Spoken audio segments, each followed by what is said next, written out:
Qual é a relação entre mitologia e literatura? Afinal, o que é mitologia? O que é literatura? Se você quer acompanhar a discussão sobre estas e outras questões, fique conosco até o final desse vídeo. Meu nome é João Aparecido, sou professor de filosofia, tenho graduação e mestrado em filosofia. Para conversar sobre este assunto, eu convidei o professor Éder Tertuliano, ele que é professor de filosofia e de literatura e também língua portuguesa no SESC em Juazeiro do Norte, no Ceará, terra do Padre Cícero. Tertuliano, bem-vindo aqui ao meu canal Central Filosófica. Olá, meu caro, tudo bem? Que bom estar aqui com você. Fiquei muito feliz pelo convite. Para mim, seria um prazer estar dialogando com você, debatendo. E esse é o nosso segundo encontro. E espero que seja, assim, o início aí de uma carreira que vamos seguir juntos, né, debatendo. Isso é muito importante. Muito feliz por estar aqui, viu? Obrigado, professor Éder. Então, como o professor Éder falou, pela segunda vez ele está passando aqui no meu canal. Ele gravou aqui no meu canal uma live sobre o amor platônico. Ele participou de uma live aqui no meu canal. Se você quer conferir, pode conferir aqui nas playlists do nosso canal, né? Na playlist live, você vai ver, né, essa live que o professor Éder participou aqui do meu canal. Mas antes de nossa discussão, para você que está nos acompanhando, já deixa o seu like nesse vídeo, pois dessa forma você está falando para o YouTube que esse vídeo tem relevância e merece ser compartilhado com mais pessoas. Se você ainda não é inscrito, se inscreva no canal. Dessa forma você vai estar sendo informado, notificado de todas as novidades que semanalmente são postadas aqui neste canal. Professor Éder, vamos lá. Mitologia e literatura.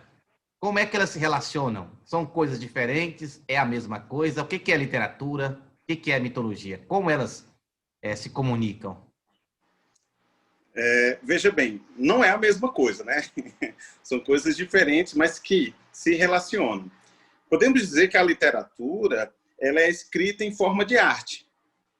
Isso é uma definição bem simples, mas assim que é satisfatória. A literatura é isso. Quando você pega, por exemplo, um livro científico, um livro jornalístico, enfim, um outro tipo de linguagem, esse tipo de livro, que é muito importante, que tem o seu valor, mas ele tem uma dificuldade. Falta nele literatura, falta nele arte. É por isso que uma pessoa lê um livro científico, lê 2 páginas, 3 páginas ali, já não quer mais. Vai ler em outro momento. Porque não tem arte. A arte para prender a pessoa e levar a pessoa até o fim. Diferente, por exemplo, um romance. O romance tem arte na escrita.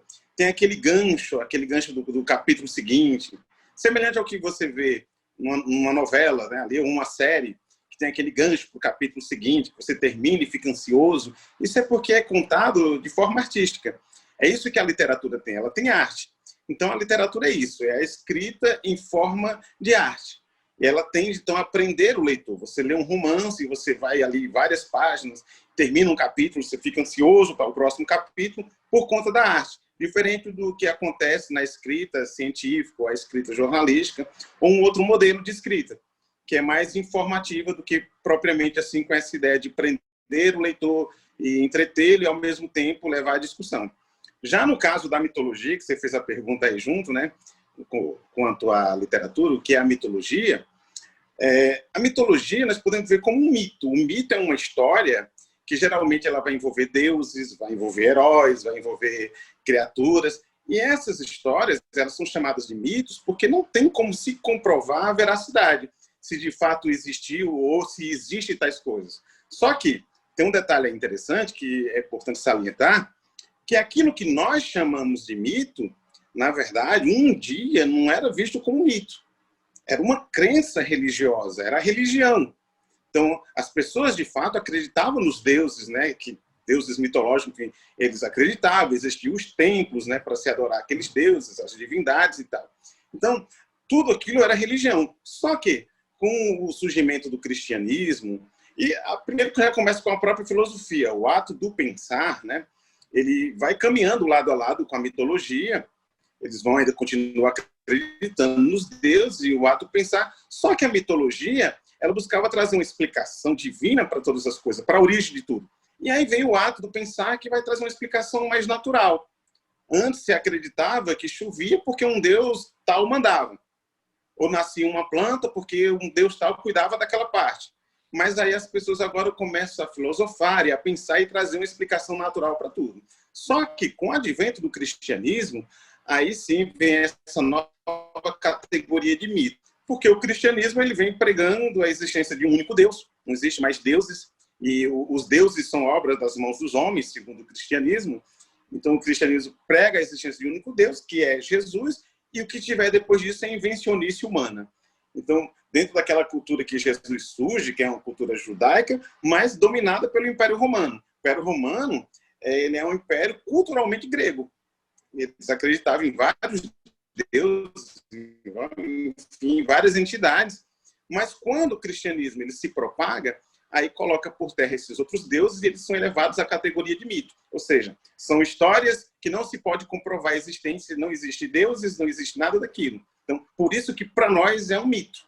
É mito. É uma história que é contada, que tem o seu valor, o seu sentido, mas não se pode comprovar ali a sua veracidade, que de fato existiu tudo aquilo. Sim, sim. Agora, no campo da literatura, aí me surge uma curiosidade. Primeira questão, o senhor fala da literatura, o texto literário ele possui uma arte. Essa arte está no seu caráter alegórico, de levar o leitor para o campo da fantasia, da imaginação. Ou seja, a literatura, ao trabalhar o mito, né, ou a mitologia, que ela é reproduzida dentro da literatura, a literatura faz isso de forma consciente. Que aquilo ali é fruto da fantasia. Porém, ela faz, levando em consideração que a necessidade dessa fantasia... Eu falo a necessidade da fantasia pelo seguinte, porque lendo o nosso grande crítico de literatura e também sociólogo, é o Antônio Cândido, né, em um dos seus textos, né, que é Literatura e a Formação do Homem, lá ele vai dizer que a produção, né, ou seja, a produção e a fruição da literatura, ela se baseia numa necessidade universal de ficção. Né? O ser humano ele tem a necessidade da fantasia, da ficção, né? Da mesma forma como ele tem outras necessidades mais elementares, necessidades fisiológicas. Né? Ou seja, ela está no mesmo patamar. Então, pegando o gancho aí desse grande crítico literário, o Antônio Cândido, podemos dizer, então, que a literatura, ela reproduz ou ela narra a mitologia, né? Deixando claro que aquilo ali é uma fantasia, mas mesmo assim ela entra nesse campo, reconhecendo essa necessidade do ser humano, né, de fantasia. Aí está o campo da arte, que o senhor disse. A arte... Na minha colocação, se eu acabei embaralhando aí. Não, entendi. A arte, como eu estava falando anteriormente, ela está na forma como se escreve. Há uma forma de escrita que prende a pessoa, que chama a atenção do leitor. Então, o texto, se for um poema, aí você vai ter um poema estruturado, em versos, em estrofes, enfim. Tudo isso que tem uma intencionalidade de prender o leitor, para que o leitor continue, enfim. Só que, a partir dessa arte, vai ser discutido o dia a dia. É discutido o mundo real, ainda que através de uma fantasia. Só que aquela fantasia, ela tem a ver com o mundo real. Há uma lição em tudo aquilo que fala com a sociedade do seu tempo, que fala com a nossa sociedade, um texto antigo de 1000 anos atrás, enfim, 2000 anos, não importa. Esse texto ele vai nos dizer alguma coisa em nossos dias.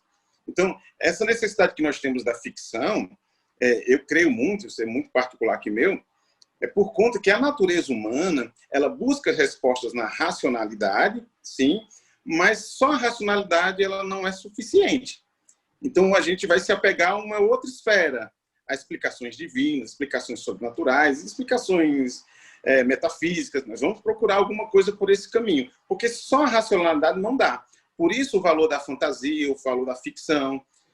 Se a gente pegasse só abrindo um parênteses, quando surge, por exemplo, a literatura gótica, ali no século XIX, era exatamente porque o período anterior se falava muito em racionalidade, vinha a ideia do iluminismo e tal, enfim, e aí vem a necessidade de ter uma resposta para o mundo real que vinha do sobrenatural. Por isso vem o goticismo, vem a literatura gótica, porque através de castelos, monstros, vampiros, lobisomens, enfim, qualquer entidade assim, há uma resposta para o mundo natural. Então, Nós temos essa necessidade, sim, de ficção, mas para refletir o mundo real. Sim, sim, sim. Não, é nessa direção mesmo que o Antônio Cândido vai, né?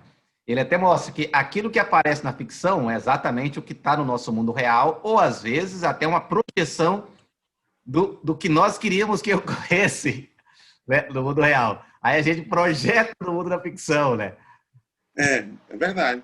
A própria ideia dos heróis, que você pega assim, nos animes, nos gibis, enfim, que a literatura se apropria disso, exatamente porque nós gostaríamos de ser heróis, gostaríamos Sim. de ter aqueles poderes, gostaríamos de fazer tudo aquilo. Quando você pega, por exemplo, as histórias gregas, as histórias dos grandes heróis, como Aquiles, Odisseu, enfim, dentre outros, que eram pessoas não comuns, vamos assim dizer, eles tinham um diferencial, o Aquiles, em especial aquele, que ele era diferenciado. Mas qual era a ideia disso tudo? Essas histórias eram contadas para passar para os jovens a importância de ser um herói. Não um herói com poderes, mas um herói que lida com o mundo real, mas que é tão destemido como Aquiles foi, que enfrentava todas as dificuldades como Aquiles enfrentou. Eu não tenho poderes como Aquiles tinha, mas eu encaro tudo. Eu sou um jovem ali, aprendendo e ouvindo sobre isso. Então, eu estou me espelhando em Aquiles. Aquiles é o equivalente dos nossos dias ao Capitão América, Wolverine, Batman, enfim. Sim, sim. Professor, o senhor tocou nesses heróis aí. Eu até convido para você que está nos acompanhando nesse vídeo para ficar aí conosco, ou melhor, para continuar conosco na parte 2 dessa nossa conversa, né? Na segunda parte dessa conversa, onde vamos falar mais dessa apropriação da literatura, dos heróis, dos deuses da literatura, que a literatura faz sobre os elementos da mitologia, que são os heróis, os deuses, semideuses, etc. Enfim, continua conosco aí, então, na parte 2, né, dessa nossa conversa.